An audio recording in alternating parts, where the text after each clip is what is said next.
chers élèves, mes chers amis, un très grand bonjour. Le cours des sciences physiques va démarrer dans quelques instants. Alors préparez vos cahiers, vos stylos, vos crayons, vos règles. Chers élèves, levez-vous, nous écoutons l'hymne national.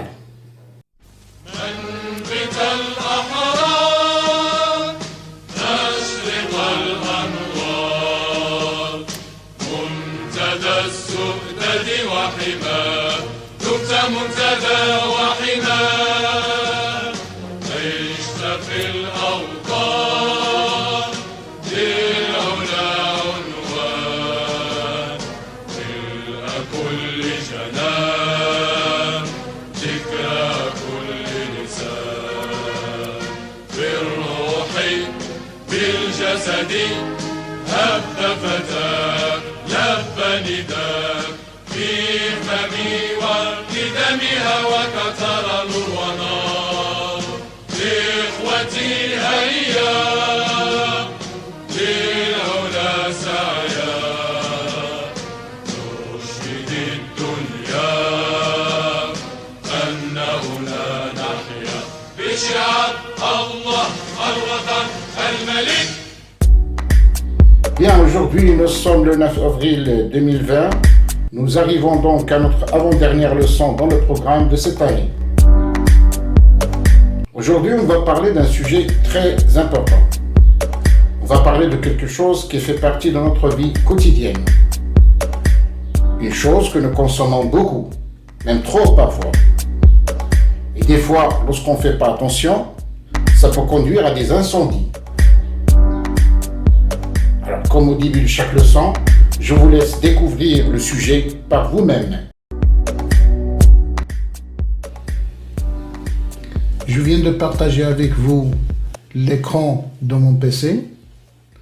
Je pense que vous voyez clairement les diapositives. Vous commencez par analyser la situation déclenchante, comme d'habitude. Donc, vous avez deux documents. Le document 1, vous avez des lampes qui ne brillent pas de la même manière. Pourtant, comme vous le savez, à la maison, on les branche à 10 prises qui donnent toutes la même tension. Le document 2, c'est ce qu'on peut trouver dans un magasin. Des aspirateurs qui ont même capacité, mais dont le prix diffère. Donc, essayez de faire des hypothèses d'abord sur la grandeur physique qui détermine la performance d'un appareil, son symbole, sa signification, et par la même occasion, essayez d'anticiper sur le titre de la leçon d'aujourd'hui. Donc, je vous donne le temps de réfléchir. Donc, vous avez 5 minutes. Après, donc, on passera aux hypothèses. Bon, après ce temps de réflexion, est-ce qu'il y a quelqu'un qui veut partager avec nous ses hypothèses? Alors, celui ou celle qui veut intervenir active son micro. Mana. Je pense que cette grandeur électrique est la puissance de symbole P et d'unité watt de symbole W. Norhan, tu as des hypothèses à partager dans le groupe? Quelle est la grandeur physique qui détermine l'éclat d'une lampe ou la qualité free d'un aspirateur et quelle est sa signification? Le watt qui est la puissance.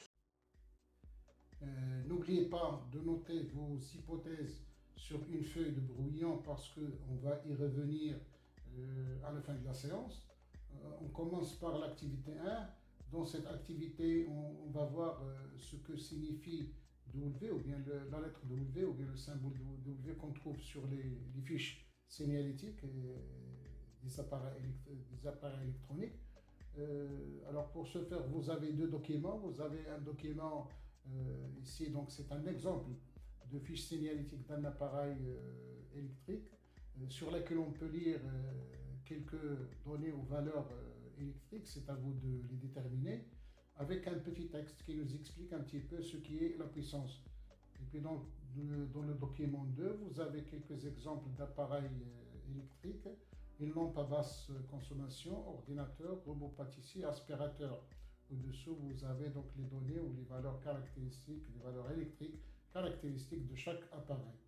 Donc, observez attentivement les deux documents, lisez attentivement le texte,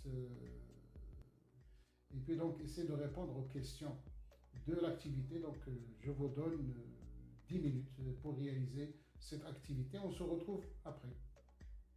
Bien, alors, quelqu'un qui veut partager dans le groupe les résultats de son travail. Tiens, tu veux intervenir? Vas-y.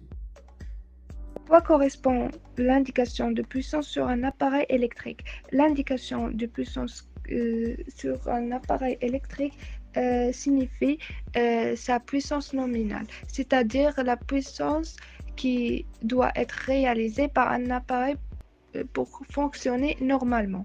Quelles sont les deux grandeurs électriques qui sont identiques pour les différents appareils électriques? Les deux grandeurs électriques qui sont identiques sont la valeur efficace de la tension et la fréquence de la tension.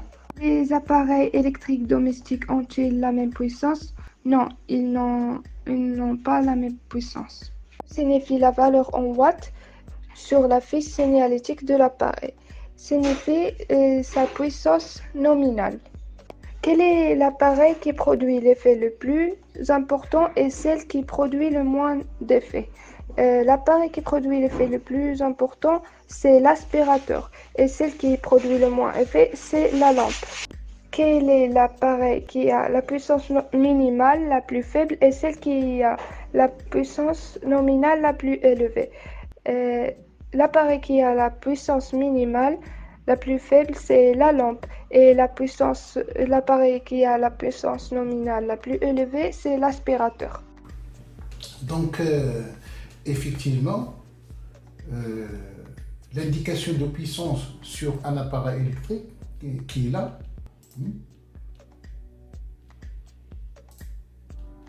donc il est là,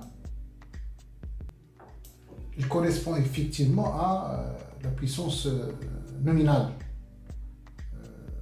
Les deux grandeurs électriques qui sont identiques pour les différents appareils électriques, effectivement, ce sont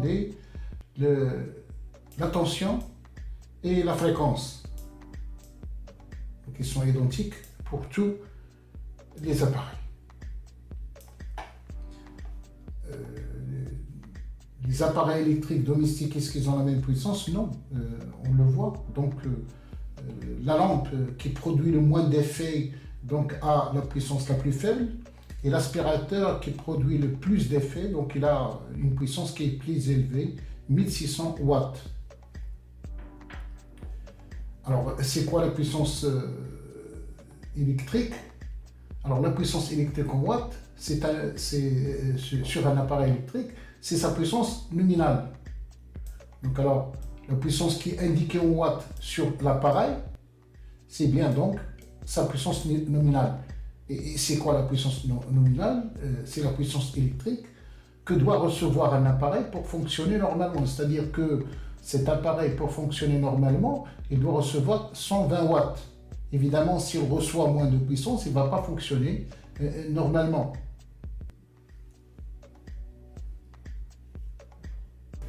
Donc, vous avez compris que le titre de notre leçon d'aujourd'hui, c'est la puissance électrique.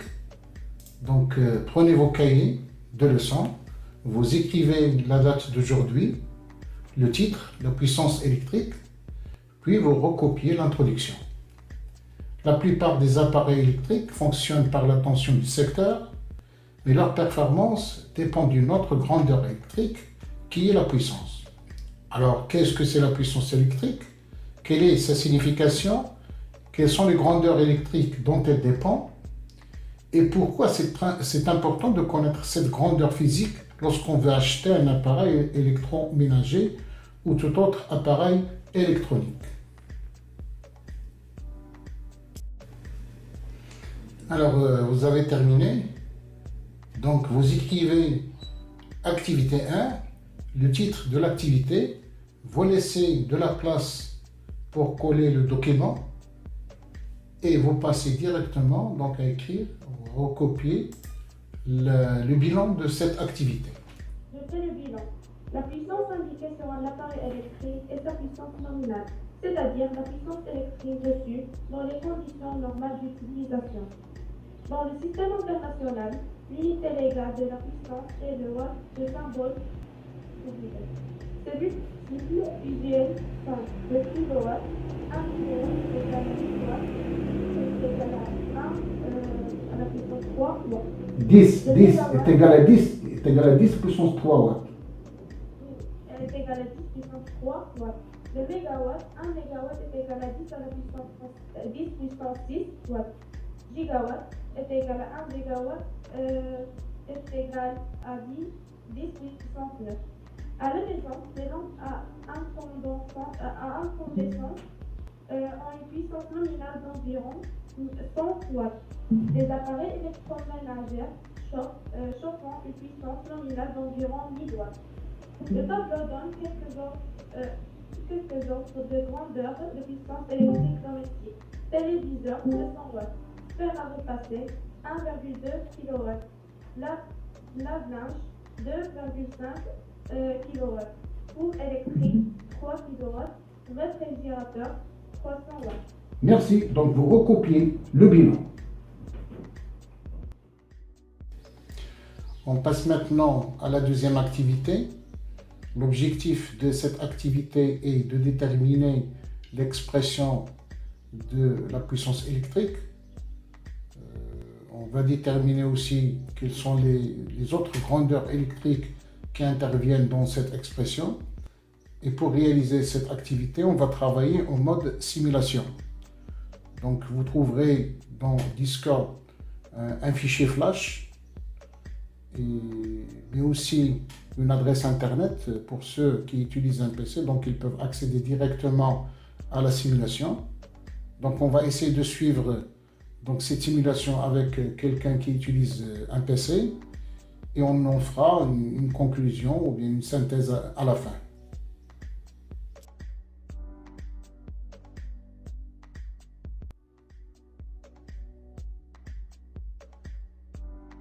Je commence par régler le premier multimètre en mode ampèremètre pour mesurer l'intensité du courant qui traverse la lampe. Je règle ensuite le deuxième multimètre en mode voltmètre pour mesurer la tension aux bornes de la lampe. Je choisis le calibre 20 volts car la tension nominale des deux lampes est de 6 volts. Je branche la première lampe de caractéristique nominale 0,6 watts 6 volts. J'allume le générateur et je note les valeurs de mon cahier. I égale 0,1 ampère, U égale 6,01 volts. J'éteins le générateur.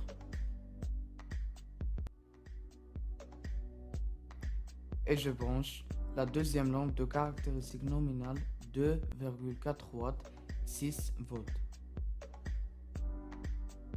J'allume le générateur et je note les valeurs U égale 6,1 volts, I égale 0,39 ampères.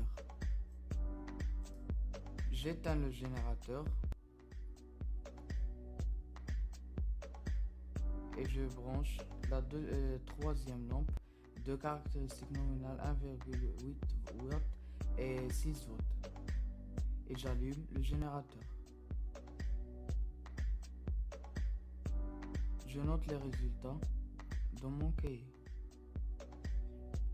I égale 0,31 ampères, U égale 5,9 volts. Donc, j'éteins le générateur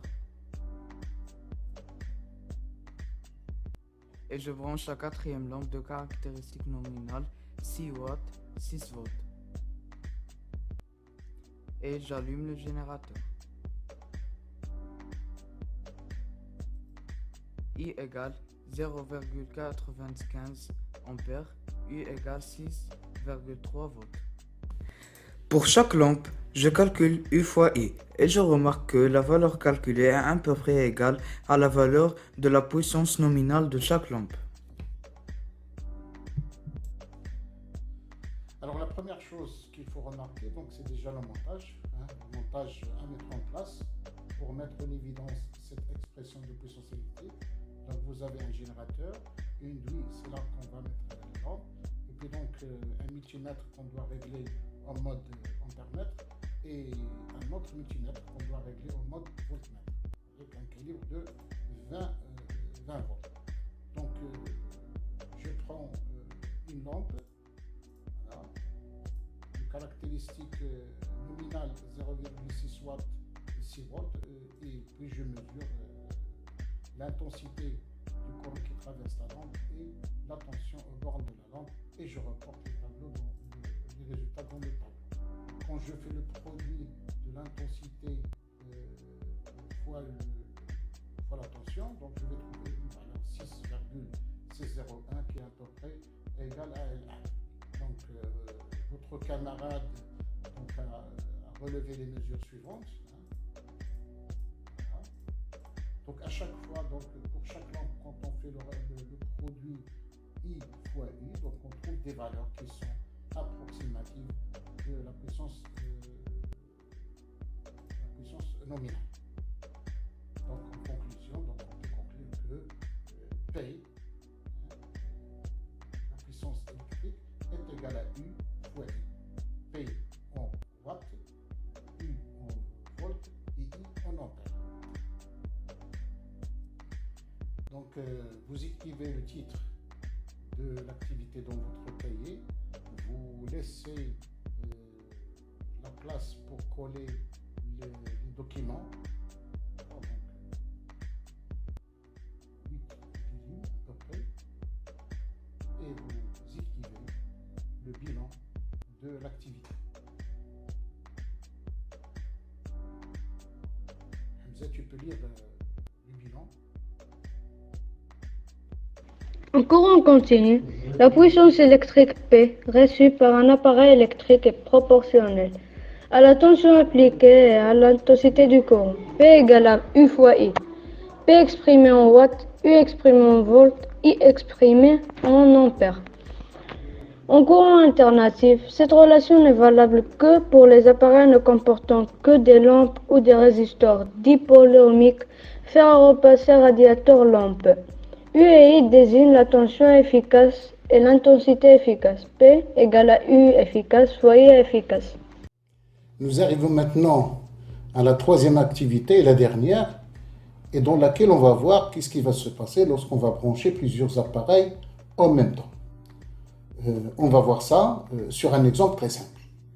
Là encore, on va travailler en mode simulation. Donc vous avez le fichier flash dans Discord, vous avez aussi le lien internet pour accéder directement à la simulation. Donc ceux ou celles qui travaillent ou bien qui utilisent un PC, donc ils peuvent travailler la simulation en direct avec moi. Nous avons un montage très simple, un générateur, une lampe et un petit fusible, donc qui n'est autre qu'un petit fil électrique. Mais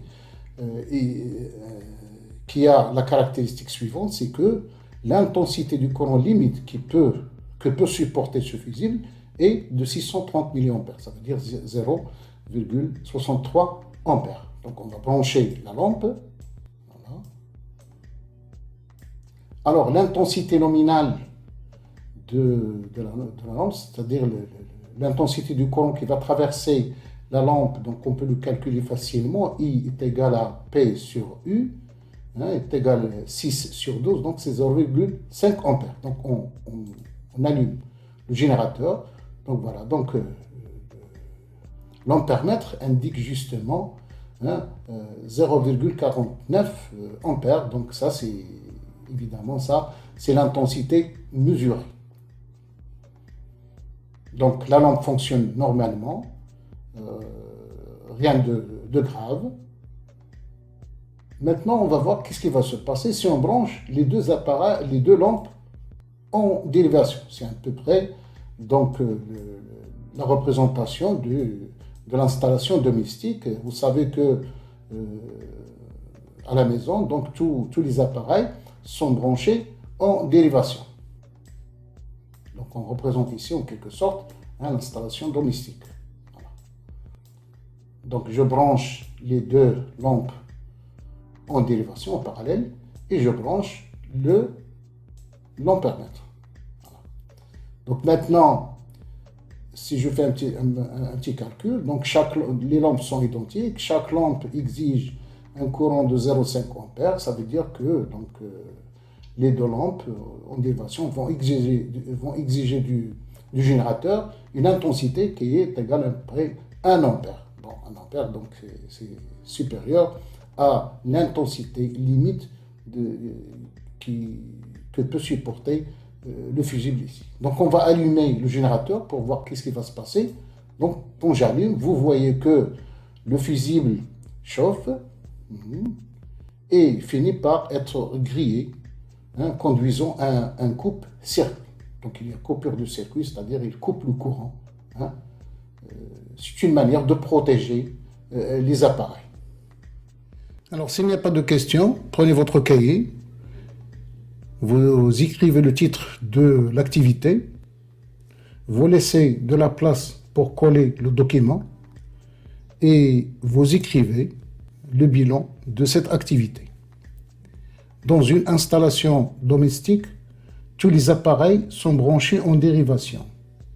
Pour protéger les installations électriques des surintensités, on utilise des coupe-circuits, un fusible ou un disjoncteur. Si l'intensité dépasse une valeur de sécurité, le coupe-circuit ouvre le circuit. Un fusible ne peut supporter qu'une certaine intensité qui le traverse. Vous avez des exemples de disjoncteurs qu'on trouve à la maison. Donc, lorsqu'il y a surintensité, le disjoncteur saute. Et là, vous avez un exemple de fusible. Voilà. Taheri, tu entends? Oui, monsieur. Alors, l'unité de la puissance électrique, c'est quoi? Le watt. Très bien. Alors, pour déterminer la puissance d'un appareil, on doit mesurer son intensité et le temps de son utilisation, la tension à ses bornes seulement, la tension à ses bornes et l'intensité du courant qui la traverse, l'intensité du courant qui la traverse seulement. Alors, quelle est la réponse? Juste. Monsieur. Oui. C'est. C'est-à-dire on doit mesurer la tension et l'intensité. Sur un four électrique, le voilà, le dos du four, on trouve une plaque signalétique qui porte les indications suivantes. Ils sont là. 220 jusqu'à 240 volts. Et 3,665 kW. Alors, pour que ce four fonctionne normalement, quelle est l'intensité qui doit traverser la résistance? P égale combien?